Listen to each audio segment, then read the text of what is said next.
कौन है पवन जी? भोजपुरी के पावर स्टार। हम नहीं जानते। तू हमके जानत रहू कि ना जानत रहू।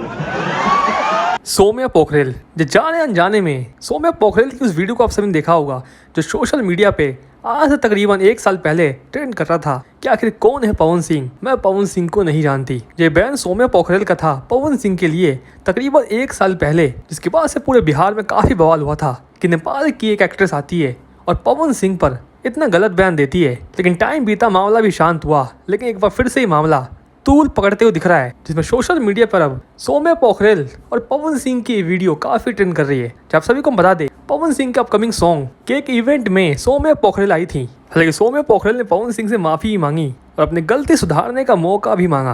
हालांकि वही दूसरा पवन सिंह ने भी सौम्या पोखरेल की बात को इग्नोर करते हुए सभी बातों को भूल चुके हैं। ये वीडियो भी आप सभी जरूर देखिए। तू हमके जानत रहू कि ना जानत रहू, लेकिन कोई बात नहीं। आपने अपना इतना अच्छा बड़प्पन आपने इस मंच पे दिखाया, तो मैं अपने भाइयों के बीच में आज मैं आपसे प्रॉमिस करता हूं कि बहुत जल्दी तुम्हारे साथ एक गाना मैं करूंगा।